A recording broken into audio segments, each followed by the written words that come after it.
بسم اللہ الرحمن الرحیم۔ السلام علیکم ناظرین، اس امید کے ساتھ کہ آپ سب لوگ خیریت سے ہوں گے۔ الیکشن نہیں مزید لاشیں، عارف حمید بٹی کے رونگٹا کھڑے کر دینے والے انکشافات، حکومت کا خوفناک پلان، کس کس کی جان جانے والی ہے، اعجاز الحق نے بھی کپتان کو خبردار کر دیا۔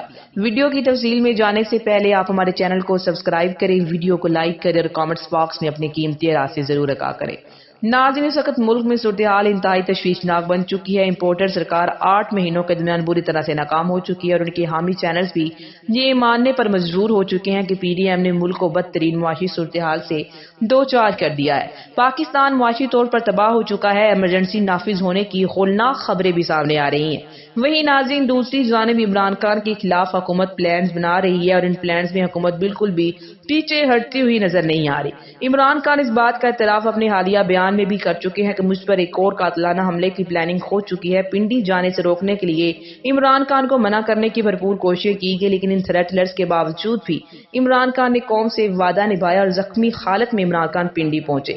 لیکن اب پھر سے حکومت نے عمران خان کے خلاف ایک خطرناک منصوبہ تیار کر لیا ہے اور اس حملے کی تصدیق فیصل واوڈا کے آنے والے بیانات بھی کر رہے ہیں۔ فیصل واوڈا نے اچانک عین موقع پر جس طرح آ کر یہ پریس کانفرنس کی کہ مجھے لانگ مارچ میں جنازے ہی جنازے اور لاشیں ہی لاشیں نظر آ رہی ہیں، وہ جو پلاننگ تھی ناظرین، جس کے حوالے سے بار بار باتیں کی گئی۔ اور وہیں دوسری جانب رانا ثناء اللہ کا بطور وزیر داخلہ یہ بیان کہ دنیا کی کوئی ایسی تنظیم نہیں جس سے اس وقت عمران خان کو خطرہ نہیں ہے۔ لیکن ناظرین، اب ہو کیا رہا ہے؟ صورتحال بہت کشیدہ ہو چکی ہے اور باقاعدہ ٹیلی ویژن پر یہ خبر دی گئی ہے۔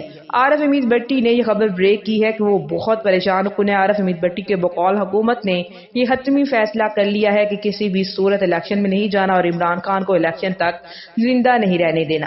الیکشن تک کسی صورت ہم نے نہیں جانا، یہ فیصلہ کر لیا گیا ہے اور اس کے لیے ناظرین چاہے خون خرابہ ہو جائے، کچھ بھی ہو جائے، لاشیں گر جائیں، 100 لوگ مارے جائیں، پیچھے نہیں ہٹنا۔ اور اس پلان کو کس طرح سے ناظرین خطرناک بنایا گیا ہے، اس پلان پر عمل درآمد شروع کیا جا رہا ہے۔ اس حوالے سے عارف حمید بٹی نے جو خبر بریک کی ہے، ان کا کہنا ہے کہ عمران خان سے بیک ڈور رابطے مسلسل ہو رہے ہیں، مگر صرف عمران خان کو الجھائے رکھنے کے لیے یہ بیک ڈور رابطے جو ہیں وہ حکومت کر رہی ہے۔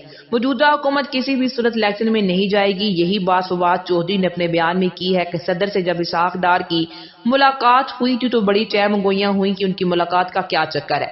فواد چودھری اب یہ تصدیق کر رہے ہیں کہ اس ملاقات میں الیکشن کی بات ہوئی تھی۔ اسحاق ڈار نے بھی الیکشن کی حامی بھر لی تھی اور ناظرین اسحاق ڈار اچھی طرح سے ان کو پتا ہے کہ معاملات ان کے ہاتھ سے نکلتے جا رہے ہیں، ملک تباہی کی طرف جا رہا ہے۔ اس وقت تو اسحاق ڈار کو انتظار تھا، انہوں نے اپنے منجمد اثاثے بحال کروانے تھے۔ اب اسحاق ڈار کس چیز کا انتظار کرے کہ کتنی زیادہ جائیداد کے اسحاق ڈار مالک ہیں، سب جانتے ہیں۔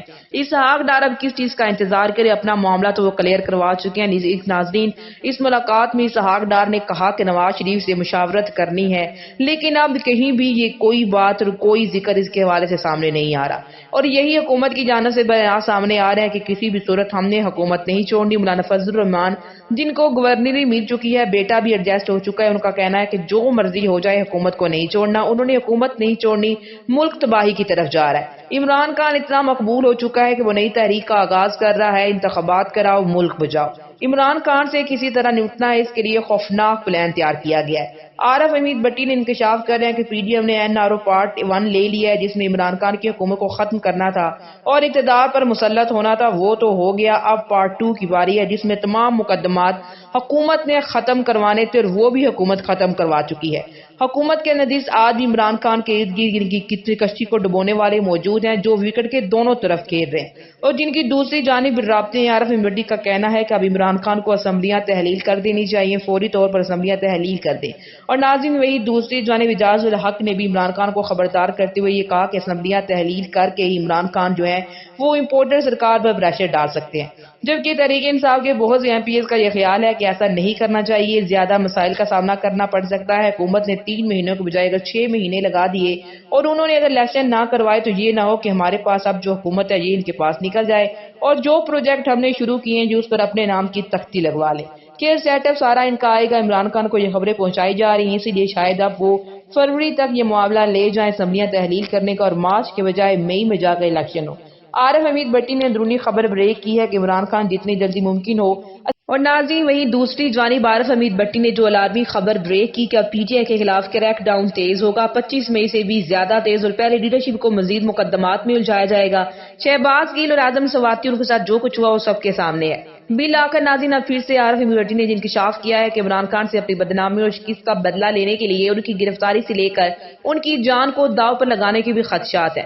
اب ایک ایک کر کے پارٹی لیڈرشپ کو مارا جائے گا، ان کو نشانہ بنایا جائے گا۔ حکومتی اتحاد نے فیصلہ کر لیا ہے عمران خان کو الیکشن نہیں دینا، چاہے 100 لوگوں کو بھی مارنا پڑے۔ حکومتی اتحاد ناظرین جنہوں نے جس طرح سے 1100 ارب روپے کے کیسز اپنے ختم کروائے، اتنا کچھ انہوں نے اس لیے نہیں کیا تھا کہ عمران خان کو دوبارہ سے اقتدار میں آنے دے۔ ٹھیک ہے کہ رجیم چینج کی گیم حکومت کے گلے پڑ چکی ہے، عمران خان پہلے سے زیادہ مقبول ہو چکے ہیں۔ انہوں نے سمجھا تھا کہ پارٹی ٹوٹ جائے گی اور عمران خان کو کیسز میں الجھا دیا جائے گا، اور پھر جس طرح سے عمران خان پر قاتلانہ حملہ ہوا، اللہ نے عمران خان کی حفاظت سنائی۔ ناظرین حکومت آرام سے نہیں بیٹھے گی، جبکہ سارے کے سارے سروسز حکومت کو بتا رہے ہیں آزاد کشمیر کے الیکشنز جو صورتحال وہاں پر ہے وہ چیخ چیخ کر حکومت کو بتا رہی ہے، لوگوں کا موڈ بتا رہا ہے، میڈیا بتا رہا ہے، سوشل میڈیا بتا رہا ہے، اور امپورٹر سرکار کی اپنی کارکردگی نااہلی اور جھوٹے وعدے اور معاشرت کی بدحالی بتا رہی ہے۔ بے روزگاری، انڈسٹریز کا بند ہونا امپورٹر سرکار کو بتا رہا ہے کہ حالات کس طرف جا رہے ہیں، اور نہ صرف یہ بلکہ ماہرین معاشیات نے بھی اب امپورٹر سرکار کی نااہلی پر مہر لگا دیا کہ پاکستان کی معاشیت کا برا حال آج سے پہلے اس طرح سے نہیں ہوا جس طرح سے ان 8 مہینوں میں امپورٹر سرکار نے پاکستان کی معاشیت کا حال کر دیا ہے۔ وہی ناظرین دوسری جانب عارف امیری بھٹی نے فواد چودھری کے حوالے سے بھی ایک الارمی خبر بریک کی ہے کہ وہ انڈر آبزرویشن ہے اور ان پر بھی برا وقت آ سکتا ہے، اور جو لوگ ملک سے باہر چلے گئے ہیں وہ کیئر سیٹ اپ کا بندوبست بھی بنا کر گیا۔ اور اس کے حوالے سے فواد چودھری نے بھی اپنے بیان میں تصدیق کی کہ حکومت کی پوری کوشش یہی ہے کہ نگران سیٹ اپ 3 مہینے کے بجائے ملک میں ایمرجنسی کی کوئی اس طرح سے صورتحال نافذ کی جائے، پھر عدالت سے رجوع کیا جائے اور 9 مہینے کا نگران سیٹ اپ حاصل کیا جائے۔ اب تک کے لیے اتنا ہی، اسی کے ساتھ مجھے اجازت دیجیے، ملتے ہیں ایک اور نئی ویڈیو کے ساتھ۔ اللہ نگہبان۔ اللہ نگہبان۔